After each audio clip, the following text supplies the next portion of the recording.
For better experience, please rotate your mobile at 90 degrees. నమస్తే DSC అభ్యర్థులారా, DSC preparation 2025కు స్వాగతం.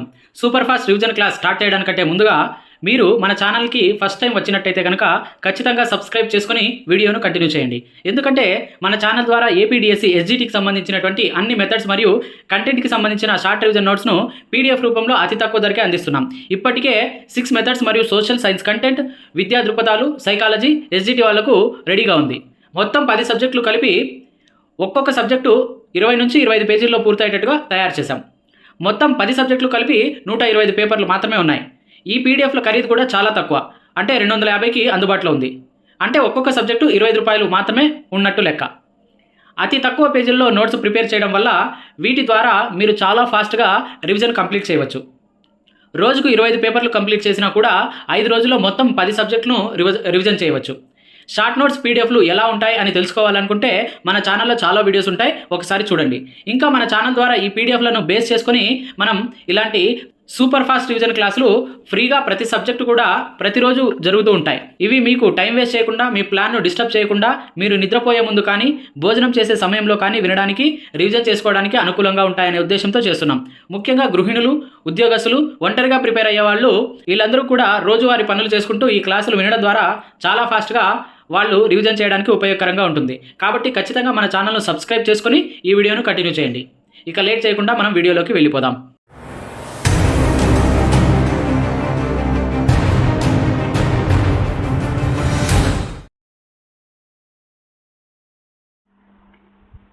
ఏపీ డిఎస్సి ఎస్జిటి సిలబస్కు సంబంధించినంతవరకు ఇప్పటి వరకు ఉన్నటువంటి అకాడమీ పుస్తకాల ఆధారంగా, ఇంకా డ్రాఫ్ట్ పుస్తకాల ఆధారంగా వాటిని అనుసరించి మనము ఈ సైకాలజీ షార్ట్ రివిజన్ నోట్స్ను తయారు చేయడం జరిగింది.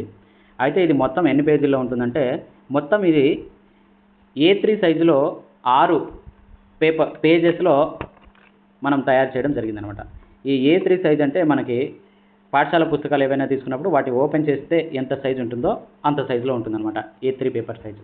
సో ఇలాంటి పేపర్స్లో మనము 6 పేజెస్ని మనం తయారు చేసామన్నమాట. సో మనం డబుల్ సైడ్ ఒకవేళ చేయించుకుంటే 3 పేపర్స్లో కంప్లీట్ అవుతుంది జెరాక్స్. ఒకవేళ సింగిల్ సైడ్ చేసుకొని గోడకు అంటించుకొని చదువుకోవాలనుకుంటే 6 పేజెస్ ఉంటుందన్నమాట. సో ఆ రకంగా మనము గోడకు అంటించుకొని రివిజన్ చేసుకునే విధంగా వీటిని తయారు చేయడం జరిగిందనమాట. ఇంకా ఎందుకు ఇలా తయారు చేసామంటే, ఎప్పుడు కూర్చొని చదివి బోర్ కొట్టినప్పుడు అలా నిలబడి కాసేపు వీటిని రివిజన్ చేసుకొని రీకాల్ చేసుకోవడానికి, తర్వాత చదివి ఇట్లా నిద్ర వచ్చేటప్పుడు కానీ అలా లేచి వాకింగ్ చేసి కొద్దిసేపు అట్లా నిలబడి చూసుకునేదానికి అనుకూలంగా మనము ఈ సైకాలజీకి సంబంధించినటువంటి నోట్స్ని A3 పేపర్ సైజులో పోస్టర్స్ లాగా మనం తయారు చేయడం జరిగిందనమాట. సో వీటిని జెరాక్స్ చేసుకొని మీరు బోర్డు కంటించుకొని చదువుకోవచ్చు. ఇలా మొత్తాన్ని మనము రోజుకు ఒక పేపర్ అయినా కనీసం చూసుకుంటే మనం మొత్తానికి 6 పేజెస్ ఉంటాయి కాబట్టి 6 డేస్లో మొత్తానికి పూర్తయిపోతుంది. అయితే ఇవన్నీ కూడా ఎందుకోసము అంటే, ఇవన్నీ కూడా ఆల్రెడీ ఒకసారి ప్రిపేర్ అయిన వాళ్ళకి మాత్రమే ఇవి సూటబుల్గా ఉంటుంది. ఎందుకంటే ఇది మెటీరియల్ కాదు. ఒకవేళ మెటీరియల్ అయితే మనకి డీటెయిల్గా అన్ని విషయాలు ఉంటాయి, కానీ ఇది మెటీరియల్ కాదు, షార్ట్ రివిజన్ నోట్స్ కాబట్టి మనకు ఖచ్చితంగా ఏమైతే అవసరమో అదంతా ఉంటుందన్నమాట. సో కాబట్టి దీన్ని ఇంకా మీరు ఇప్పుడు క్లాసులు వింటారు కాబట్టి ఈ నోట్స్ గురించి మీకు ఇంకా పూర్తిగా ఇప్పుడు తెలుస్తుందన్నమాట. సో మొత్తం మనము 6 పేజెస్లో రాసాము. రోజుకొక పేపర్ చొప్పున, రోజుకొక పేపర్ని 2 వీడియోలు చొప్పున మనం తయారు చేసుకుంటాం. 6 డేస్లో మొత్తం కంప్లీట్ అయ్యే రకంగా చూసుకుందాం అనమాట. ఈరోజు మనం సెకండ్ యూనిట్కి సంబంధించి వికాసాలు అనే టాపిక్ని మనం చూసుకుందాం. వికాస దృక్పథాలు అనే దానికి సంబంధించి చూద్దాం. పెరుగుదల, వికాసానికి సంబంధించి పరిపక్వత, భావన అనే దానికి సంబంధించి చూసుకుంటే, అండర్సన్ అనేవాడు వికాసం అంటే శరీర ఆకారాలను, శరీర అవయవాల యొక్క ప్రాకార్యాలను సమైక్యం చేసి విశదపరిచే క్లిష్టతర ప్రక్రియే వికాసం అని అన్నాడు అండర్సన్. అండ్ అంటే ఏంటి, అది ఇది మరియు అని కలుపుతాం కదా, సో అట్లా సమైక్యపరుస్తుంది అనమాట. దేన్ని సమైక్యపరుస్తుంది అంటే ఆకారాలు అంటే స్ట్రక్చర్స్ని, తర్వాత స్ట్రక్చర్స్ని ఫంక్షన్స్ను కలిపేదే స్ట్రక్చర్స్ అండ్ ఫంక్షన్స్ అండ్ అని వస్తుంది కాబట్టి అండర్సన్. కలిపి విశదీకరించే ప్రక్రియే వికాసం అని అండర్సన్. తర్వాత జీవ సంబంధిత పరిసరాల ప్రభావం వల్ల జీవి యొక్క సంరచనలో, ఆలోచనలో, ప్రవర్తనలో మార్పు రావటమే వికాసం అని చెప్పి క్రేగ్ చెప్పినాడు. జీవ సంబంధిత, ఇప్పుడు మామూలుగా క్రేగ్ స్పెల్లింగ్ CRAGE కదా, CRAGE, CRAG అని ఉంది. అయితే ఈ తీసుకుందాం. ఈ మీన్స్ ఎన్విరాన్మెంట్, అంటే పరిసరాల సంబంధిత ప్రభావం వల్ల. జీవ సంబంధ అంటే జెన్యునిటీ, ఈ అంటే ఎన్విరాన్మెంటు తర్వాత జెన్యునిటీ, ఈ రెండింటి ప్రభావం వల్ల సంరచన, ఆలోచనల్లో, ఏ అంటే ఆలోచనలు, సంరచన అంటే సంరచనల్లో, ఆలోచనల్లో, సి అంటే సంరచన, అంటే ప్రవర్తన, సి అంటే సంరచన. ఈ రకంగా మనం ఒక్కొక్క వర్డ్ని ఒక్కొక్క దానికి పెట్టుకుంటే ఈజీగా మనకు అర్థమవుతుంది అనమాట. సో ఆ రకంగా మనము దాన్ని గుర్తుపెట్టుకోవచ్చు. CRAG, జీవ సంబంధిత పరిసరాల ప్రభావం. ఈ రెండింటి ప్రభావం వల్ల జీవి యొక్క సంరచనలో, ఆలోచనలో, ప్రవర్తనలో మార్పు రావటమే వికాసం. తర్వాత పరిణితి లేదా పరిపక్వత గురించి తీసుకుంటే, జన్మతః వ్యక్తిలో ఉన్నటువంటి సహజ సామర్థ్యాలు వయసుతో పాటు క్రమంగా వికసించడమే పరిణితి. ఇది ఒక క్రమ పద్ధతిలో జరుగుతుంది. అభ్యసనం వల్ల వచ్చే మార్పులు పరిణితి కాకపోయినా ఏ చర్యను అభ్యసించాలన్నా దానికి అవసరమయ్యే పరిణితి ముఖ్య కారకం. ఉదాహరణకి శైశవ దశలో తల నిలకడగా నిలబెట్టడానికి, పాకడానికి అవసరమయ్యేటువంటి పరిణితి లేనిదే ఆ చర్యలు సాధ్యం కావు. ప్రత్యేక శిక్షణ ఏమాత్రం అవసరం లేకుండా అంతర్గతంగా జరిగే గుణాత్మక స్వభావం కలిగినటువంటి చర్యగా పరిణితిని చెప్పవచ్చు. కాబట్టి పరిణితి అనేది గుణాత్మక ప్రక్రియ. తర్వాత గెత్తెలు వచ్చేసి జీవి యొక్క జీవిత వలయంలో జన్యువుల యొక్క ప్రభావంతో కార్యక్రమయుతంగా పనిచేసే ప్రక్రియను ఏమన్నాడు? పరిపక్వత అన్నాడు. తర్వాత క్రేగ్ మళ్ళీ ఏం చెప్పినాడు పరిపక్వత గురించి? జీవి యొక్క పరిపుష్టిని తెలుపుతుంది. పరిపక్వత అనేది జీవి యొక్క జన్యు పటిష్టాన్ని తెలుపుతుంది. ఇది ముందుగా నిర్ణయించబడినటువంటి ప్రణాళికాబద్ధమైనటువంటి మార్పులు జరుగుతాయని ఈయన పేర్కొన్నాడు అనమాట క్రేగ్. సో వికాసం = F పరిపక్వత × అభ్యసనం. ఈ ఫార్ములా అనేది బాగా గుర్తుపెట్టుకోవాలి. అయితే మానవ వికాసం నిరంతరం కొనసాగుతుంది. మనోవిజ్ఞాన శాస్త్రవేత్త అయినటువంటి ఎలిజబెత్ హార్లాక్ క్రింది మానవ వికాస దశలను పేర్కొన్నారు. మరియు ఒక్కొక్క దశలో జరిగే పెరుగుదల, ప్రవర్తన అంశాలలో జరిగే వికాసాలు, ఉదాహరణకు శారీరక చలన వికాసం, మానసిక వికాసం, సాంఘిక ఉద్వేగ వికాసాలు, నైతిక భాషా వికాసాల గురించి వివరించడం జరిగిందనమాట. ఒక్కొక్క దశలో జరిగేటువంటి ఈ వికాసాల యొక్క అభివృద్ధిని గురించి వివరించింది ఎవరు? Elizabeth Hurlock. సంబంధించి దశల గురించి మనం చూసుకుంటే, జైగోట్ దశ నుంచి పుట్టుక దశ వరకు, గర్భంలో జైగోట్ దశ నుంచి పుట్టుక దశ వరకు జనన పూర్వ దశ, పుట్టుక నుంచి 2 వారాల వరకు నవజాత శిశువు దశ, 2వ వారం నుంచి 2 సంవత్సరాల వరకు శైశవ దశ, 3వ సంవత్సరం నుంచి 5 సంవత్సరాల అంతం వరకు పూర్వ బాల్య దశ, 6 సంవత్సరాల నుంచి 10 లేదా 12 సంవత్సరాల వరకు ఉత్తర బాల్య దశ, 10 లేదా 12 నుంచి 13 లేదా 14 సంవత్సరాల వరకు పూర్వ కౌమార దశ, 15 సంవత్సరాల నుంచి 18 సంవత్సరాల వరకు ఉత్తర కౌమార దశ, 18 సంవత్సరాల నుంచి 40 సంవత్సరాల వరకు వయోజన దశ, 40 సంవత్సరాల నుంచి 60 సంవత్సరాల వరకు మధ్య వయస్సు దశ, 60 సంవత్సరాలకు పైబడి వృద్ధాప్యం. ఈ రకంగా 10 దశల్ని వివరించడం జరిగిందనమాట. ఇక తర్వాత మనకి వికాస సూత్రాలు తీసుకుంటే, ఒక జాతికి చెందినటువంటి అన్ని జీవుల పెరుగుదల వికాసాల వేగంలో స్పష్టమైన తేడాలను మనం గమనించవచ్చు. ఉదాహరణకు కొంతమంది పిల్లలు 10 నెలల వయసులో నడవడం ప్రారంభిస్తే మరికొందరు 1 సంవత్సర కాలం వరకు కూడా నడవకపోవచ్చు. అయితే ఇక్కడ ఒక విశిష్టత ఏంటంటే, ఒకే జాతికి చెందినటువంటి అన్ని జీవుల పెరుగుదల వికాసాలలో కొన్ని నిర్దిష్టమైన సూత్రాలను మనం గమనించవచ్చు.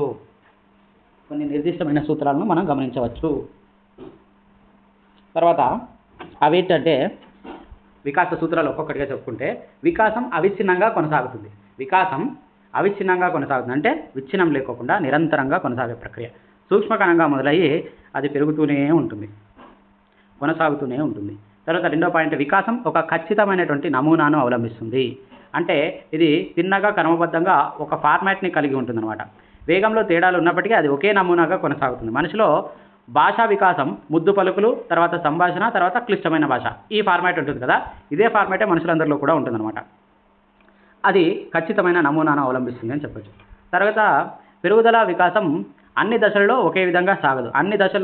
సాగదంటే మనకి ఇప్పుడు మనం పెరుగుదల తీసుకున్నప్పుడు మెదడు పెరుగుదల ఒక దశలో బాగా జరిగి ఇంకొక దశలో నెమ్మదిగా ఉంటుంది. తర్వాత శారీరక పెరుగుదల ఒక దశలో బాగుండి ఇంకొక దశలో నార్మల్గా ఉంటుంది.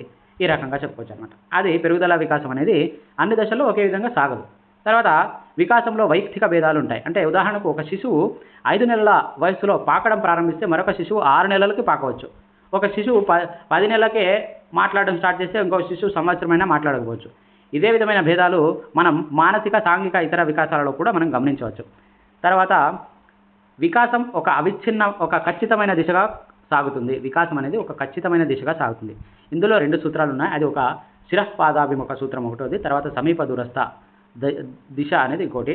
శిరఃపాదాభిముఖ అంటే వికాసం అనుదైర్ఘ్య పద్ధతిలో శిరస్సు నుంచి పాదాభిముఖంగా సాగుతుంది. వికాసం అనుదైర్ఘ్య పద్ధతిలో శిరస్సు నుంచి పాదాభిముఖంగా సాగుతుంది. శిశువు మొదట తన తలను నిలిపిన తర్వాత నడుము నిలిపి కూర్చోవడం, ఆ తర్వాత కాళ్ళను నిలిపి నడవడం ప్రారంభిస్తాడు. ఇది శిరఃపాదాభిముఖ దశ. తర్వాత సమీప దూరస్థ అంటే మొదట శిశువు పెద్ద కండరాలపై అదుపు వస్తుంది, ఆ తర్వాత చిన్న కండరాలపై అదుపు వస్తుంది. ఉదాహరణకు ముందుగా శిశువు భుజం కండరాలు, తర్వాత చేతి కండరాలు, ఆ తర్వాత వేళ్లపై అదుపు వస్తుంది. ఇది సమీప దూరస్థ దిశ. ఇది ఖచ్చితమైన దిశగా సాగుతుంది అనే దానికి ఒక పాయింట్ అనమాట. తర్వాత వివిధ వికాసాలు పరస్పర సంబంధాలుగా కొనసాగుతాయి. సో వ్యక్తిలోని వివిధ భాగాలు లేదా అంశాలు వికాసాలు పరస్పరం సంబంధంగా కొనసాగుతాయి. అంటే శారీరక, మానసిక, సాంఘిక, నైతిక, ఉద్వేగ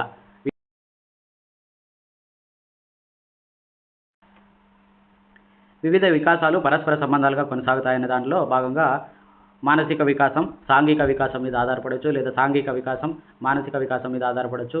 శారీరక వికాసం అనేది తర్వాత ఉద్వేగ వికాసం మీద ఆధారపడవచ్చు. ఇట్లా ఒకదాని మీద ఒకటి ఆధారపడే అవకాశం కూడా ఉంటుందన్నమాట. సో మానసిక వికాసం సరిగ్గా లేని పిల్లవాడికి సాంఘిక, నైతిక వికాసాల్లో కూడా వెనుకబడి ఉండటాన్ని మనం గమనించవచ్చు. అదేవిధంగా వికాసం అనేది ఒక పరస్పర చర్య. అంటే వ్యక్తిలో సహజంగా ఉన్నటువంటి సామర్థ్యాలు పరిసరాల్లోని ఉన్నటువంటి కారకాల మధ్య పరస్పర చర్య వల్ల వికాసం జరుగుతుంది.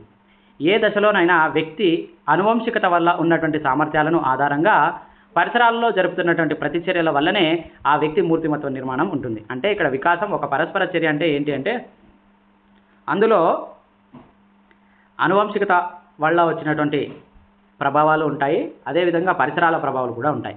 కాబట్టి వికాసం అనేది ఒక పరస్పర చర్య. వికాసాన్ని ప్రాగుప్తీకరించవచ్చు, అంటే మనం ఊహించవచ్చు. ఉదాహరణకు 2 సంవత్సరాల వయసులో పిల్లవాడు ఎత్తు సాధారణంగా ఎంత ఉంటుంది, తర్వాత దాని ఆధారంగా 20 సంవత్సరాల వయసు నాటికి ఆ పిల్లవాడు దాదాపు ఎంత ఎత్తు ఎదగవచ్చు అనేది అంచనా వేసి చెప్పవచ్చు. దీన్ని మనము ప్రాగుప్తీకరించడం వికాసాన్ని అని చెప్తాం అన్నమాట. ఇదేవిధంగా మానసిక వికాసాన్ని కూడా అంచనా వేయవచ్చు. ఇక తర్వాత వికాసం సంచితమైనది అంటే ఏంటి అంటే వికాసం అనేది అది జరుగుతూనే ఉంటుంది, అవిచ్ఛిన్నంగా జరుగుతూ ఉంటుంది. అయితే సంచితమైనది అంటే ఒకదానికొకటి కూడుకుంటూ పెరుక్కుంటూ పోతూ ఉంటుంది అనమాట. సో దాన్ని సంచితమైనది అంటాం. సో ఈ సంచితమైన దాంట్లో మనకి బయటకు కనిపించే స్థాయి వచ్చినప్పుడు కనిపిస్తాయి, కానీ అది హఠాత్తుగా జరిగింది అని అనుకోలేమన్నమాట.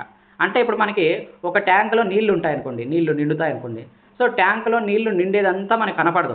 ఎప్పుడైతే నిండి బయటికి వస్తాయో, పొంగి పొర్లి బయటికి వస్తాయో అప్పుడు మాత్రమే మనకి అక్కడ ట్యాంక్ నిండింది అన్నట్టు కనపడుతుంది. కానీ లోపల నీళ్లు పడుతూనే ఉంటాయి. సో అట్లా సంచితంగా పడుతూ ఉండటం వల్ల ట్యాంక్ ఏ రకంగా అయితే నిండుతుందో మనిషిలో కూడా వికాసం అనేది జరుగుతూ ఉండటం వల్ల కొన్ని ప్రవర్తన అంశాలు బయటికి తగిన వయసు, తగిన సమయము, తగిన సందర్భము అట్లా వచ్చినప్పుడు బయటపడతాయి. అదేవిధంగా మనకి ఎగ్జాంపుల్ ఏమి ఇచ్చినానంటే ఉదాహరణకు శిశువు పలికినటువంటి మొదటి పదం హఠాత్తుగా పలికినట్టుగా మనకి కనిపించినప్పటికీ వినిపించినప్పటికీ దానికి కారణమైనటువంటి ఎన్నో అంశాలు అంతర్గతంగా మార్పు చెందుతూ హఠాత్తుగా ఆ మార్పుల ఫలితాన్ని మనం ఆ రకంగా గమనించగలుగుతాం అనమాట. ఇలా మనలో జరిగే ప్రతి మార్పు పెరుగుదల అనుభవాల పరిణామమే అని చెప్పవచ్చు అనమాట. అంటే మనలో జరిగే ప్రతి మార్పు కూడా పెరుగుదల తర్వాత అనుభవాల పరిణామమే అని చెప్తున్నారనమాట. అయితే వికాసం అనేది సాధారణ దిశ నుంచి నిర్దిష్ట దిశగా సాగుతుంది. ఉదాహరణకు శిశువు ఏదైనా వస్తువు పట్టుకోవాలంటే మొదట మొత్తం చెయ్యి ఉపయోగిస్తాడు, తర్వాత చేతి వేళ్లతో పట్టుకుంటాడు, తర్వాత ఇంకా సూక్ష్మమైన చర్యలు అంటే పెన్సిల్ పట్టుకుని రాయటం అనేది ఇంకా తర్వాత దశలో జరుగుతుంది. అయితే ఇక్కడ కన్ఫ్యూజ్ అయ్యే విషయం ఏంటంటే వికాసం సాధారణ దిశ నుంచి నిర్దిష్ట దిశకు సాగుతుంది అనే విషయము, తర్వాత వికాసం అనేది ఒక ఖచ్చితమైన దిశగా కొనసాగుతుందిలో దాంట్లో కూడా సమీప దూరస్థ అనే దానికి మనం కన్ఫ్యూజ్ అవుతాం. సమీప దూరస్థలో మనకి పెద్ద కండరాలు చిన్న కండరాల వైపు పెరుగుదల అనేది జరుగుతుంది అనేది ఒక టాపిక్ అయితే ఇక్కడ మనకి వికాసం అనేది సాధారణం నుంచి నిర్దిష్ట దిశగా అంటే మనం కేవలము కండరాల గురించి మాత్రమే కాకుండా చేతి వేళ్ళతో పట్టుకుంటాడు, తర్వాత వేళ్ళతో కాకుండా ఇంకా బాగా, అంటే ఫర్ ఎగ్జాంపుల్ ఇప్పుడు మనం ఏం చెప్పొచ్చు అంటే ఒక బొమ్మ గీసేటప్పుడు విద్యార్థి మామూలుగా చిన్నప్పుడు చిన్న రౌండ్లు, చిన్న గీతలు ఇట్లాంటివి గీస్తాడు, తర్వాత ఒక షేప్ వస్తుంది, తర్వాత మంచి బొమ్మలు గీయగలుగుతాడు, తర్వాత రియాలిటీ చూపించగలుగుతాడు, బొమ్మల్లో షేడింగ్ వేయగలుగుతాడు, ఇట్లా బాగా నైపుణ్యాన్ని బాగా ప్రదర్శించగలుగుతాడు అనమాట. సో ఆ రకంగా సాధారణ దిశ నుంచి నిర్దిష్ట దిశగా సాగుతుందన్నమాట. అది వికాసం సాధారణ దిశ నుంచి నిర్దిష్ట దిశగా సాగుతుందంటే అదే దాని మీనింగు. ఇంకా తర్వాత మనకి వికాసం, అనువంశికత, పరిసరాల ప్రభావం. వికాసంపై అనువంశికత, తర్వాత పరిసరాల ప్రభావం కనుక చూసుకుంటే, అనువంశికత ప్రభావం కొన్ని పరిశోధనలు చూసుకుంటే మనకి 6 మంది ఉన్నారు, 6 మంది ఉన్నారు. ఒక్కొక్కరి గురించి చూసుకుందాం. ఇక్కడ గాల్టన్ తాను రాసినటువంటి హెరిడిటరీ జీనియస్ అనేటువంటి గ్రంథంలో ఎక్కువ తెలివితేటలు ఉన్నటువంటి తల్లిదండ్రులకు ప్రతిభావంతులైనటువంటి పిల్లలు కలిగే అవకాశం ఎక్కువ అని తెలియజేశాడు. ఇంగ్లాండ్లో ప్రముఖమైనటువంటి 997 వ్యక్తుల కుటుంబ చరిత్రలను ఆధారంగా చేసుకుని పేద కుటుంబాలకు చెందినటువంటి 997 కుటుంబాలకు చెందిన వ్యక్తుల జీవితాలను అధ్యయనం చేసి ప్రముఖులైనటువంటి వ్యక్తులలో 535 మంది వ్యక్తులకు అమిత తెలివితేటలు గల శిశువులు జన్మించినట్టుగా, అదే పేద కుటుంబాల్లో జన్మించిన వారిలో కేవలం 5 మాత్రమే ప్రతిభావంతులుగా ఉన్నట్టుగా పేర్కొన్నాడు అనమాట. ఇంకా తర్వాత పియర్సన్ వచ్చేసి తాత ముత్తాతల నుంచి, తల్లిదండ్రుల నుంచి ఆకారం, శరీర లక్షణాలే కాకుండా ప్రజ్ఞా లక్షణాలు కూడా అనువంశికంగా సంక్రమిస్తాయని తెలుపుతూ డార్విన్ వంశంలో 5 రాయల్ సొసైటీలో సభ్యత్వం ఉన్న శాస్త్రవేత్తలు ఉన్నారు అని చెప్పారు అనమాట. అదేవిధంగా పియర్సన్ ఇంకొక విధంగా హోమిని కుటుంబాన్ని అధ్యయనం చేసి బలహీన మనస్కురాలైనటువంటి తల్లి, అంగవైకల్యం, తక్కువ తెలివితేటలు గల తండ్రికి పుట్టినటువంటి 7 సంతానంలో 5 బలహీన మనస్కులని, మిగిలిన 2 చెడు ప్రవర్తన కలిగినటువంటి వారిని తెలియజేశాడనమాట. ఇంకా తర్వాత డగ్డేల్ పరిశీలించినటువంటి జ్యూక్స్ కుటుంబంలోని అవినీతి గల 709 మందిలో ఎక్కువ మంది నేరస్తులు, చట్ట వ్యతిరేకులు, దొంగలు, వేశ్యలు, సుఖవ్యాధులతో బాధపడిన వారు ఉన్నారని తెలియజేశాడు. తర్వాత గొడ్డార్డ్ నైతికంగా పతనం చెందినటువంటి మార్టిన్ కల్లికాక్ మూల పురుషుడిగా గల కల్లికాక్ కుటుంబాన్ని పరిశీలించాడు. కల్లికాక్ మందమతి గల స్త్రీతో సంబంధం ఏర్పరచుకున్నాడు. వారి వంశంలో జన్మించినటువంటి 480 మందిలో ఎక్కువ మంది మందబుద్ధులు, లైంగిక విచలనం గలవారు, చట్ట విరుద్ధమైనటువంటి సంతానం, తాగుబోతులు, నేరస్తులు, వేశ్య గృహాలను నడిపిన వారిగా పేర్కొన్నాడు. ఇదే కల్లికాక్ మంచి లక్షణాలు కలిగిన మరొక స్త్రీని వివాహం చేసుకున్నాడు. వారి సంతతికి చెందినటువంటి 496 మంది వారసులలో ఎక్కువ మంది సాంఘికంగా ఉన్నత హోదా కలిగినటువంటి, ప్రజ్ఞా వికాసం కలిగినటువంటి న్యాయవాదులు, డాక్టర్లు, ఉపాధ్యాయులు, మత ప్రవక్తలు కూడా కాగలిగారని తెలియజేశాడనమాట. ఇంకా WH ఫ్రీమన్ కవలలు, అన్నదములు, దాయాదులలో ప్రజ్ఞా పాఠవాలను పరిశీలించి అనువంశికతకు, ప్రజ్ఞకు సహసంబంధ గుణకం ఉంటుందని, అందులో వారిలో సమరూప కవలల్లో ఈ గుణకం అత్యధికంగా ఉంటుందని తెలియజేశాడు. తర్వాత ఆల్ఫోర్డ్ వ్యక్తుల సుఖదుఖాలకు, వ్యక్తుల మధ్య వైవిధ్యానికి పరిసరాలు కారకం కాదని, జన్యువుల ప్రభావం అధికం అని తెలియజేశాడు. ఇంకా ఆ రకంగా మనకి మిగిలిన ఎగ్జాంపుల్స్ తీసుకుంటే ప్రఖ్యాత క్రీడాకారులైనటువంటి అమర్నాథ్ కుమారులైనటువంటి సురేందర్ అమర్నాథ్, తర్వాత టెన్నిస్ క్రీడాకారులు రామ్నాథ్ కృష్ణన్ కుమారుడు రమేష్ కృష్ణన్, తర్వాత సంగీతంలో SD బర్మన్ కుమారుడు RD బర్మన్, తర్వాత హృదయనాథ్ మంగేష్కర్ కుమార్తెలో లతా మంగేష్కర్, ఆశా భోంస్లే. ఈ రకంగా వాళ్ళ సంతతి అనువంశికత ప్రభావం వల్ల డెవలప్ అవ్వడాన్ని మనం చూస్తున్నాం. అదేవిధంగా పరిసరాల ప్రభావం ఉంటుంది అని చెప్పడానికి కొంతమంది, అంటే 3 ముఖ్యంగా తీవ్ర స్థాయిలో పరిసరాల ప్రభావ ప్రాముఖ్యాన్ని తెలియజేసిన వారు మనోవిజ్ఞాన శాస్త్రవేత్త జేబీ వాట్సన్. ఆయన ఏం చెప్పినాడంటే, నాకు 1 డజన్ మంది పిల్లల్ని ఇస్తే వాళ్ళని ఏ రకంగా కావాలంటే ఆ రకంగా తయారు చేస్తారు. దొంగలుగా కావాలంటే దొంగలుగా, ఇంజనీర్లుగా కావాలంటే ఇంజనీర్లుగా, ఇంకా ఏ రకమైనటువంటి వాళ్ళని కావాలంటే ఆ రకంగా నేను తయారు చేస్తా అన్న మాటల్ని పరిశీలిస్తే ఇక్కడ పుట్టుక గురించి అవసరం లేదు, వాళ్ళ పరిసరాల్లో మనం కల్పిస్తే ఆ రకంగానే వాళ్ళు తయారవుతారు అని జేబీ వాట్సన్ ఉద్దేశం అనమాట. సో పరిసరాల ప్రభావాన్ని గట్టిగా నొక్కి చెప్పినవాడు జేబీ వాట్సన్. తర్వాత WC బాగ్లే అంటేనే మనం బ్యాగ్ గుర్తుకు రావాలి. బ్యాగ్ అనేది స్కూల్లో వసతులకు సంబంధించింది, school bag. So bag Bagley ఆ రకంగా గుర్తుపెట్టుకుంటాం. సో వ్యక్తి వికాసానికి విద్యా అవకాశాలు ఎంతగానో పనిచేస్తాయని, అందులోనూ పాఠశాల వసతులకు, వ్యక్తుల వికాసానికి, పాఠశాల వసతులు అంటే బ్యాగు, తర్వాత బోర్డు, టీచర్సు, ఇట్లా ల్యాబులు, ఇట్లాంటివన్నీ కూడా మొత్తం పాఠశాల వసతులకు వ్యక్తుల వికాసానికి సహసంబంధ గుణకం ఎక్కువని తాను రచించినటువంటి ఎడ్యుకేషనల్ డిటర్మినిజం అనేటువంటి గ్రంథంలో డబ్ల్యూసి బాగ్లే తెలియజేశాడు. తర్వాత ఎఫ్ఎన్ ఫ్రీమన్ పరిశీలనలో వివిధ పరిసరాలలో పెంచినటువంటి మిల్లర్డ్ రూత్ అనే కవలలో కూడా ప్రజ్ఞా పాఠవాలలో తేడాలు ఉన్నట్లు కనపడింది. అంటే ఇక్కడ పరిసరాల ప్రభావం కనబడుతుంది.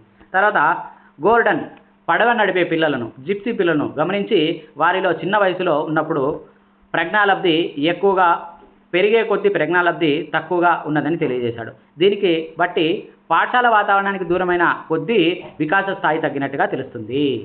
అంటే ఇక్కడ పరిసరాల ప్రభావం ఎక్కువగా ఉంది, అంటే పాఠశాల ప్రభావం ఎక్కువగా ఉంటుంది అని గోర్డన్ చెప్పాడు అనమాట. గోర్డన్ అంటేనే గోర్డన్ అంటే గో అనే దాన్ని గుర్తుపెట్టుకో. గో అంటే దూరం అవ్వడం, వెళ్ళిపోవడం. ఆ రకంగా పాఠశాల వాతావరణానికి దూరమైన కొద్దీ, దూరం అంటే గో, వెళ్ళిపోవడం, గోర్డన్, కొద్ది వికాస స్థాయి తగ్గినట్టుగా ఎవరు చెప్పారు? గోర్డన్. తర్వాత రోమ్ సామ్రాజ్య నిర్మాతలైనటువంటి ర్యోములస్ రోమన్లు తోడేళ్ల మధ్య పెరగడం వల్ల నడక తీరు, ఆహార సేకరణలో తోడేలుని అనుసరించేవారని, తర్వాత భాషా జ్ఞానం లేకపోవడం వల్ల తోడేళ్ళు అరిచేవారని చరిత్ర చెప్తుంది. ఈ ప్రవర్తనకు కారణం పరిసరాలను గమనించడం, వాళ్ళు దాని నుంచి గ్రహించడం.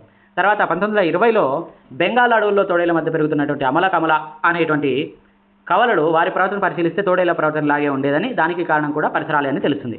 వ్యక్తి వికాసంలో మూర్తివంత నిర్మాణంలో రెండు సమాన పాత్ర వహిస్తాయనేది వాస్తవం. పుట్టుకతో ఎన్నో సామర్థ్యాలు అంతర్గతంగా పొంది ఉన్నప్పటికీ ఆ వ్యక్తి సరైన అవకాశాలు కల్పించనిదే ఆ సామర్థ్యాలను పొందడానికి అవకాశం తక్కువ. అదేవిధంగా సహజ సామర్థ్యం లేని వ్యక్తి ఎంత శిక్షణ ఇచ్చినప్పటికీ ఆ నిర్దిష్ట రంగంలో రాణించడం చాలా కష్టం. సో ఆ రకంగా పరిసరాల ప్రభావం అయిపోయింది, ఆనువంశికత ప్రభావం అయిపోయింది. ఇప్పుడు మనము వికాస స్థాయిలకు వస్తాం. వికాస స్థాయిల్లో మనకి ఫస్ట్ బాల్య దశ గురించి తీసుకుంటే, పూర్వ బాల్య దశలో జరిగే పెరుగుదల, వికాసాలు, ప్రవర్తనాంశాల గురించి అభిప్రాయాలు, ఎవరెవరి అభిప్రాయాలు ఎట్లా అని. తర్వాత ఉత్తర బాల్య దశలో బాలల గురించి అభిప్రాయాలు ఎట్లా ఉంటాయని చూద్దాం. అయితే ఇప్పుడు పూర్వ బాల్య దశలో తల్లిదండ్రుల అభిప్రాయాలు, మనోవిజ్ఞాన శాస్త్రవేత్తల అభిప్రాయాలు, తర్వాత విద్యావేత్తల అభిప్రాయాలు. అట్లా చూసుకుంటే తల్లిదండ్రుల ప్రకారం పూర్వ బాల్య దశలో తల్లిదండ్రుల ప్రకారం రెండు అభిప్రాయాలు ఉన్నాయి. అవేంటంటే సమస్యాత్మక వయస్సు, బొమ్మలతో ఆడుకునే వయస్సు. సమస్యాత్మక వయస్సు, బొమ్మలతో ఆడుకునే వయస్సు. సో సమస్యాత్మక వయస్సు, ఈ దశలోని పిల్లలు సంరక్షణకు తల్లిదండ్రులపై ఆధారపడి ఉన్నవారు కాబట్టి ఇప్పుడు తమకంటూ ఈ దశలోని పిల్లలు సంరక్షణకు తల్లిదండ్రులపై ఆధారపడి ఉన్నవారు ఇప్పుడు తమకంటూ ఒక వ్యక్తిత్వాన్ని ఏర్పరచుకుంటూ తల్లిదండ్రుల ఆధీనత నుంచి స్వేచ్ఛను, స్వతంత్రాన్ని కోరుకుంటారు. కావున తల్లిదండ్రులకు అనేక ప్రవర్తన సమస్యలు సృష్టిస్తారు. వీరు మొండిగా, మూర్ఖంగా, పట్టు వదలకుండా ఎదిరించి ముందుకేస్తారు. కాబట్టి ఇది సమస్యాత్మక వయస్సు అని తల్లిదండ్రులు చెప్తూ ఉంటారంట. అలాగే బొమ్మలతో ఆడుకునే వయస్సు అంటే బొమ్మల్ని ఉపయోగించి ఆడుకునేటువంటి వయస్సు అని కూడా తల్లిదండ్రులు చెప్తూ ఉంటారు. అదే పూర్వ బాల్య దశని ఇంకా మనోవిజ్ఞాన శాస్త్రవేత్తలు 4 రకాలుగా చెప్పారు. అదేంటంటే పూర్వ ముఠా దశ, అన్వేషణ వయస్సు, అనుకరణ వయస్సు, సృజనాత్మక వయస్సు. ఇప్పుడు పూర్వ ముఠా దశ తీసుకుంటే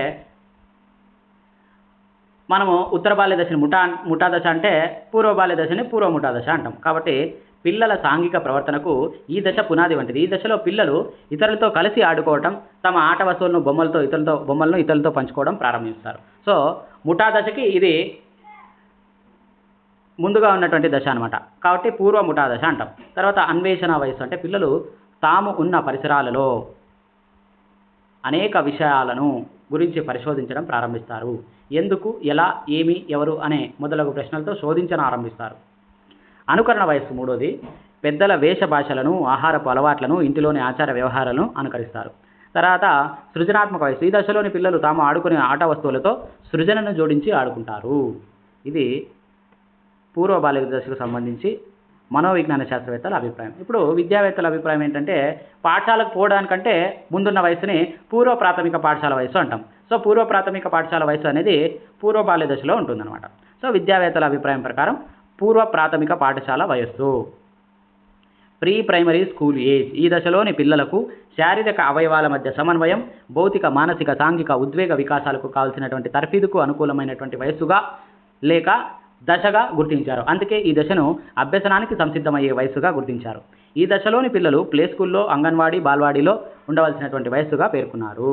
ఇంకా తర్వాత ఉత్తర బాల్య దశల గురించి తల్లిదండ్రుల అభిప్రాయం చూసుకుంటే, తర్వాత మనోవిజ్ఞాన శాస్త్రవేత్తల అభిప్రాయం, తర్వాత విద్యావేత్తల అభిప్రాయం మాట్లాడుకుందాం. అయితే 1వ తరగతి నుంచి 7వ తరగతి వరకు ఉన్నటువంటి ఈ దశని ఉత్తర బాల్య దశ అంటారు. ఈ దశలోని పిల్లల జీవితంలో భౌతిక మానసిక అంశాలలో పెను మార్పులు జరుగుతాయి. పాఠశాలలో లభించే కొత్త అవకాశాలు, సాధించవలసినటువంటి లక్ష్యాలు పిల్లల ప్రవర్తనలో కొత్త వైఖరులను విలువలను ఏర్పరుస్తాయి.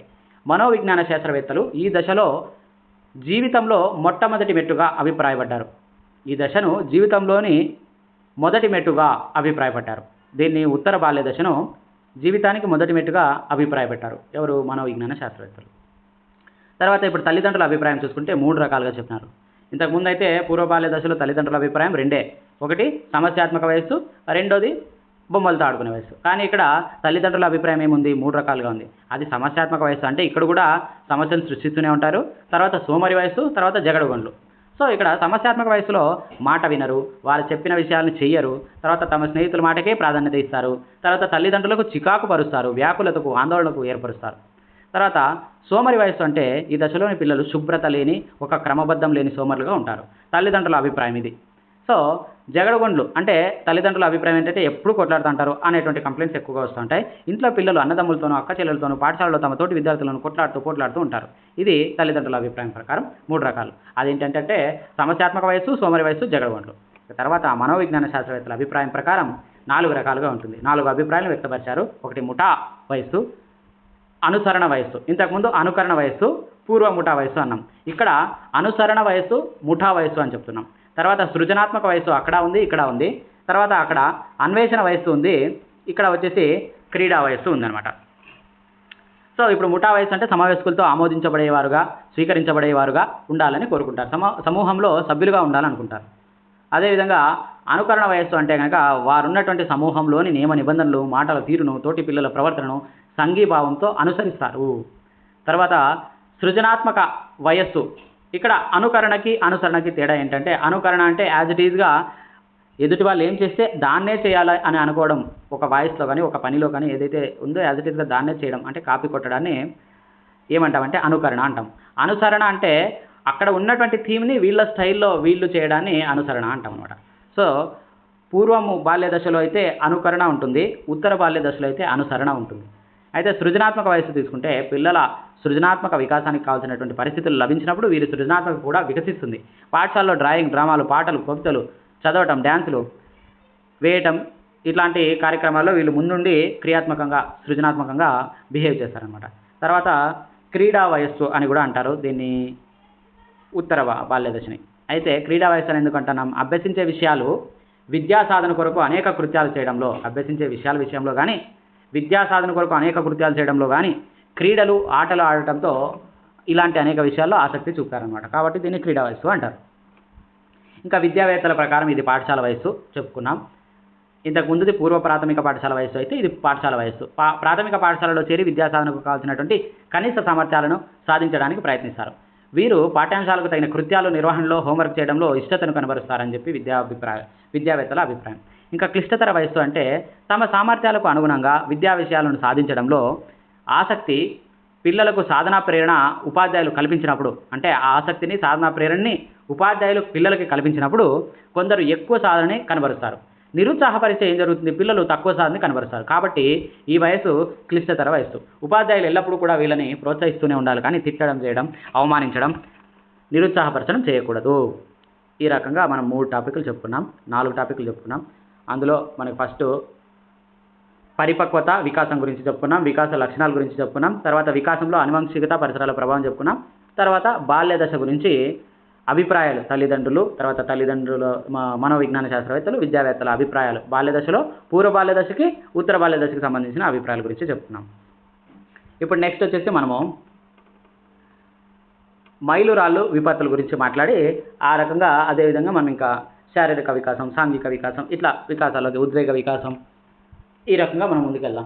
అయితే మైలురాళ్ళు, విపత్తులు అనేది హావింగ్ హార్ట్స్ అనేటువంటి మనోవిజ్ఞాన శాస్త్రవేత్త ప్రతి మానసిక దశలో నిర్వహించవలసినటువంటి కృత్యాలను నిర్దేశించాడు. ప్రతి శిశువు సగటున ఆ కృత్యాలను ఆ దశ అంతానికి అధిగమించవలసి ఉంటుంది. దీనినే వికాసపు మైలురాళ్ళుగా పేర్కొనడం జరిగిందనమాట. సో పూర్వ బాల్య దశకు మైలురాళ్ళుగా మనం ఏం చెప్పుకోవచ్చు అంటే, ఘనాహారాన్ని తీసుకోవటం, శిశువులు నడవటం, మాట్లాడటం నేర్చుకుంటారు. తర్వాత శరీరంలోని విసర్జక వ్యవస్థపై నియంత్రణను సాధిస్తారు. లైంగిక భేదాలను మరియు సంబంధిత పాత్రలను అనుసరించడం జరుగుతుంది. పఠన సంసిద్ధతలను కలిగి ఉండటం జరుగుతుంది. తప్పొప్పుల మధ్య తేడాను అవగాహన చేసుకుంటారు. ఈ దశలో ఆత్మభావన ప్రారంభమవుతుంది. హావింగ్ హార్ట్స్ ప్రకారం ఆత్మభావన ఏ దశలో ప్రారంభమవుతుంది అంటే పూర్వ బాల్య దశలో ఆత్మభావన ప్రారంభమవుతుంది అని చెప్పాలి. ఎవరి ప్రకారం? హావింగ్ హార్ట్స్ ప్రకారం. ఇప్పుడు ఉత్తర బాల్య దశకు సంబంధించినటువంటి మైలురాళ్ల ప్రకారంగా మనం తీసుకుంటే సాధారణ క్రీడలను ఆడుటకు అవసరమగు కనీస శారీరక నైపుణ్యాలను, సామర్థ్యాలను కలిగి ఉండటం జరుగుతుంది. తమ పట్ల తమకు ఒక సంయుక్తమైనటువంటి వైఖరిని నిర్మించుకుంటారు. తమ సహచరులతో సఖ్యతగా మెలుగుట నేర్చుకుంటారు. బాలబాలికలు వారికి తగినటువంటి సాంఘిక పాత్రలను నిర్వహించుటకు సంసిద్ధత కలిగి ఉంటారు. పఠనం, లేఖనం మరియు గణితానికి సంబంధించిన మౌలిక సామర్థ్యాలు మరియు నైపుణ్యాలను అభివృద్ధి పరచుకోవడం జరిగి ఉంటుంది. దైనందిన జీవితానికి సంబంధించిన అవసరమైన భావనలను రూపొందించుకోవడం జరుగుతుంది. తర్వాత ఆత్మభావన, నైతిక మరియు విలువలకు సంబంధించిన అవగాహనను పెంపొందించుకుంటారు. అంటే ఇక్కడ ఆత్మభావన అనేది ఇంకా బాగా డెవలప్ అవుతుంది. అక్కడ ప్రారంభమైతే ఇక్కడ డెవలప్ అవుతుంది అనమాట. నైతికత మరియు విలువలకు సంబంధించిన అవగాహనను పొంది ఉండడం జరుగుతుంది అనమాట. తర్వాత సాంఘిక సమూహాలు మరియు సంస్థల పట్ల సంబంధిత వైఖరి భావనలను, అవగాహనను కలిగి ఉండటం జరుగుతుంది. సాంఘిక సమూహాల పట్ల మరియు సంస్థల పట్ల సానుకూల వైఖరిని కలిగి ఉండటం జరుగుతుంది. తర్వాత వ్యక్తిగత స్వేచ్ఛ, స్వతంత్రం సాధించడం కూడా జరుగుతుంది ఉత్తర బాల్య దశలో. ఇంకా ఆటంకాలు లేదా విపత్తులకి కొన్ని ఎగ్జాంపుల్స్ తీసుకుంటే హజార్డ్స్, దానికి సంబంధించిన ఎగ్జాంపుల్ పూర్వ బాల్య దశను ప్రమాదాల దశ కూడా అని అంటారు. ఈ దశలో ఏమీ తెలియని తలం వల్ల ప్రమాదాలకు గురయ్యే అవకాశం ఎక్కువ. కాళ్ళు ఇరగొట్టుకోవడం, అజాగ్రత్త వల్ల వేళ్లు కోసుకోవడం, కండరాలు పట్టుకోవడం వంటి సర్వసాధారణమైన చర్యలు ఉంటాయి. కొన్ని సందర్భాల్లో ప్రమాదాల వల్ల కలిగినటువంటి అంగవైకల్యం వల్ల న్యూనతాభావం కూడా కలిగే అవకాశాలు ఉన్నాయి. అంగవైకల్యం వస్తే న్యూనతాభావం వచ్చే అవకాశం ఉంది. కానీ ఇదంతా కూడా ఉత్తర బాల్య దశలో పిల్లలు కొంత జాగ్రత్త వహించి ప్రమాదాల బారి నుంచి తప్పించుకోగలుగుతారు. ఎందుకు? అనుభవం వచ్చి ఉంటుంది కాబట్టి. ఉదాహరణకు కొన్ని విపత్తులు ఏంటంటే ఉత్తర బాల్య దశలో వికాస అభివృద్ధిలో వెనుకబడి ఉండటం, ఆయా వికాస స్థాయిలలో నిర్వహించవలసినటువంటి పనులను చేయుటకు సరైన మార్గదర్శక లేదా అవకాశాలు లేకపోవటం, సరైన ప్రేరణ లేకపోవటం, శరీర లోపాలు ఉండట, న్యూనతాభావానికి గురవుట, ప్రజ్ఞాస్థాయి తక్కువగా ఉండటం వల్ల వీళ్ళలో న్యూనతాభావం వస్తుంది. సో ఇవన్నీ కూడా కొన్ని విపత్తులు. ఈ విపత్తులు బాల్యంలో రాకుండా చూస్తే వాళ్ళ పెరుగుదల, వికాసం అనేది బాగా ఉంటుంది. సో ఇప్పుడు మనము ఒక్కొక్క దాని గురించి మాట్లాడుకుంటూ ఏమేమి చెప్పుకుందాం అంటే శారీరక వికాసం. ఫస్ట్ ఇది శారీరక వికాసం, తర్వాత సాంఘిక వికాసం, తర్వాత ఉద్వేగ వికాసాలు, ఇది ఉద్వేగ వికాసం, ఇది సామాజికీకరణ, ఇంకా ఇది భాషా వికాసం. సో ఈ రకంగా మనం వికాసాల గురించి మాట్లాడుకుందాం. అయితే ఫస్ట్ శారీరక వికాసం గురించి మనం మాట్లాడుకుందాం. బాలలు శారీరక చలన వికాసం. అయితే ఇక్కడ మనం 4 పాయింట్లు గుర్తుపెట్టుకోవాలి. శారీరక వికాసంలో 4 పాయింట్లు. సో నాడీ వ్యవస్థ పెరగటం, నాడీ మండలం, జ్ఞానేంద్రియాలు వికసించడం వలన శరీర అంతరాలలో వివిధ భాగాలు అభివృద్ధి చెంది గుణాత్మకమైనటువంటి మార్పులకు కారణమవుతుంది. ఇది నాడీ వ్యవస్థ పెరగడం అనేది. నాడీ వ్యవస్థ పెరిగి వికసించడం వల్ల బాలల్లో ప్రజ్ఞతో పాటు మానసిక శక్తుల అయినటువంటి వివేచన, సృజనాత్మకత, భాష, ఆలోచన, స్మృతులలో మార్పులు సంభవిస్తాయి. సో ఇదంతా కూడా నాడీ మండల వ్యవస్థ పెరగడం వల్ల వయసుతో పాటు ఇవన్నీ కూడా డెవలప్ అవుతుంటాయి అన్నమాట. సో నాడీ మండలానికి సంబంధించింది ఇదంతా. ఇంకా కండర అస్థికల వ్యవస్థలు పెరగడం వల్ల వివిధ వయసుల్లో ఏం జరుగుతుందంటే ఇవన్నీ కూడా కండర అస్థిక వ్యవస్థలు పెరిగి వయసుతో పాటు బాలల చలనాత్మక కృత్యాలలో, హావభావ ప్రదర్శనలో మార్పు సంభవిస్తుంది అనమాట రాను. ఇక తర్వాత అంతఃస్రావి గ్రంథుల వల్ల వయసుతో పాటు ఏం జరుగుతుందంటే వీటి వికాసం వలన ఉద్వేగ ప్రదర్శనలో, వాటి నియంత్రించడంలో, ఇంకా సామాజిక విషయాలలో, నైతిక విషయాలలో మార్పులు సంభవిస్తాయి. ఇంకా శారీరక వికాసం గురించి ఆలోచిస్తే వ్యక్తి యొక్క చలనాత్మక రంగం వికాసముతో ముడిపడి ఉంటుంది. శారీరక వికాసం అనేది వ్యక్తి యొక్క చలనాత్మక రంగ వికాసముతో ముడిపడి ఉంటుంది. శారీరక వికాసం అంటే వ్యక్తి యొక్క వివిధ వ్యవస్థలు, వివిధ అంగాల మధ్య సమన్వయంతో, శక్తి సామర్థ్యాలతో వేగంగా, ఖచ్చితంగా కాళ్ళు చేతులు ఉపయోగించడాన్ని సూచిస్తుంది అనమాట. శారీరక వికాసం అంటే ఏంటి? ఇది చలనాత్మక రంగ వికాసంతో ముడిపడి ఉంటుంది. అంటే బాగా చలించగలగాలి కాబట్టి అట్లా ముడిపడి ఉంది కాబట్టి కండరాలు ఇవన్నీ, అస్థికలు, గ్రంథులు ఇవన్నీ కూడా ఇన్వాల్వ్ అయి ఉంటాయి. సో వీటన్నిటి ద్వారా వేగంగా, ఖచ్చితంగా, మంచి సామర్థ్యంతో కాళ్ళు చేతులు కదిలించడాన్ని శారీరక వికాసం సూచిస్తుంది అనమాట. బాలల యొక్క మానసిక, సామాజిక అనుగుణ్యతకు చలనాత్మక శక్తులు చాలా ముఖ్యం. సామాజిక, మానసిక అనుగుణ్యతకు చలనాత్మక శక్తులు చాలా ముఖ్యం. బాలలలో చాలినంత చలనాత్మక వికాసం లేనట్లయితే ఆటల్లో పాటల్లో పాల్గొనలేరు కాబట్టి అక్కడ మానసిక వికాసం కుంటుపడుతుంది. కాబట్టి మానసిక వికాసం కాదు, సాంఘిక వికాసం కుంటుపడుతుంది. సామాజికీకరణానికి మానసిక ఆరోగ్యానికి ఆటంకం కూడా ఏర్పడుతుందన్నమాట. సో ఆ రకంగా శారీరక వికాసం అనేది వేరే వికాసాలు డెవలప్మెంట్ అయ్యేదానికి కూడా కారణమవుతుందన్నమాట. అయితే ఇప్పుడు శైశవ దశ గురించి మాట్లాడుకుందాం. శైశవ దశలో శారీరక వికాసం ఏ రకంగా ఉంటుంది? వేగంగా ఉంటుంది. శైశవ దశలో శారీరక వికాసం నవజాత శిశువు తల పెద్దదిగా ఉండి మొత్తం శరీరం పొడవులో 4వ వంతు ఉంటుంది. కాళ్ళు చేతులు సన్నగా ఉండి క్రమేపీ అభివృద్ధి చెందడం జరుగుతుంది. కండరాల అభివృద్ధి చెంది బాహ్య ప్రేరణ గ్రహించడానికి వీలుగా జ్ఞానేంద్రియ వికాసం జరుగుతూ ఉంటుంది. క్రమంగా ఫస్ట్ బోర్లా పడటం, తర్వాత మెడ భాగంలోని కండరాల నియంత్రణ వల్ల పాకటం వంటి చలన కౌశలాలు ఏర్పడతాయి. అంటే బోర్ల పడటం, కండరాల నియంత్రణ వల్ల పాకడం లాంటి చలన కౌశలాలు ఏర్పడతాయి శైశవ దశలో. తర్వాత తనకు తానుగా కూర్చోగలగటం, ఆధారాన్ని పట్టుకొని నిలబడటం, తనంతట తానుగా నడవటం, ఆధారంతో నడవటం, తడబడుతూ తప్పటడుగులు వేయటం, తర్వాత నడవటం, ఈ రకంగా అభివృద్ధి అనేది జరుగుతుందన్నమాట. ఇంకా ఫస్ట్ ఇయర్లో బరువు ఎత్తు కంటే వేగంగా, అంటే బరువు ఎక్కువ పెరుగుతుంది. కాబట్టి పుట్టిన శిశువుల గురించి మాట్లాడేటప్పుడు మనం ఎక్కువగా ఎన్ని కేజీలు ఉన్నాడు, ఎన్ని కేజీలు పెరిగినాడు, ఇట్లా మనం బరువు గురించి మాట్లాడతాం. అదేవిధంగా సెకండ్ ఇయర్కి వచ్చేటప్పటికి మనం ఏం మాట్లాడతాం అంటే బరువులోని పెరుగుదల కంటే హెచ్చుగా ఉంటుంది. అంటే బరువు కాకుండా పెరుగుదల హెచ్చుగా ఉంటుందన్నమాట. బరువు కంటే పెరుగుదల అనేది హెచ్చుగా ఉంటుంది. తర్వాత 6 నుంచి 8 నెలల్లో మొదటి పన్ను ఏర్పడుతుంది. సంవత్సరాంతానికి 4 లేదా 6 దంతాలు వస్తాయి. తర్వాత 2 ఏళ్ల చివరికి 8 + 8 16 పళ్ళు వస్తాయన్నమాట. పుట్టినప్పుడు శిశువు మెదడు వయోజని మెదడు బరువులో 1/4 వంతుంటే సంవత్సరానికి అది దానికి రెట్టింపు అయ్యి 1/2 అంటే సగం బరువు, అంటే వయోజని మెదడులో సగం బరువుని చేరుకుంటుంది అనమాట. సో శైశవ దశలో సంభవించినంత మెదడులోని పెరుగుదల ఏ దశలోనూ సంభవించదు.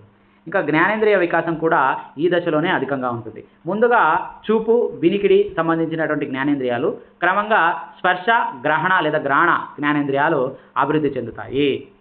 మనకి టెక్స్ట్ బుక్లో ఇచ్చినటువంటి ప్రకారమే మొదటగా చూపు అంట, తర్వాత వినికిడి అంట, తర్వాత స్పర్శ, ఆ తర్వాత గ్రాణ జ్ఞానేంద్రియాలు అభివృద్ధి చెందుతాయని మన టెక్స్ట్ బుక్ ప్రకారంగా ఉంది. తర్వాత కొన్ని చోట్ల వేరు వేరు రకాలుగా ఉంది. అయితే నేను టెక్స్ట్ బుక్లో ఏదైతే ఉందో అదే రాసినాను అనమాట. ఇంకా బాల్య దశ అంటే బాల్య దశలో మొదటి భాగం, అందున మనం దాన్ని ఏమంటామంటే పూర్వ బాల్య దశ అని అంటాం. సో పూర్వ బాల్య దశలో శారీరక వికాసం గురించి మాట్లాడితే శారీరక చలనాత్మక వికాసం స్థిరంగా నిరంతరంగా కొనసాగుతూ ఉంటుంది.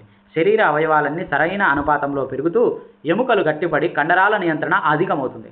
సో ఈ రకంగా కండరాల నియంత్రణ రావటం వల్ల, ఎముకలు గట్టిగా ఉండటం వల్ల చలన కౌశలమైనటువంటి పరిగెత్తడం, ఎత్తు నుంచి దుమకడం, దూరంగా దుమకడం, వస్తువులను విసరడం జరుగుతుందన్నమాట. ఇవన్నీ చలన కౌశలాలు.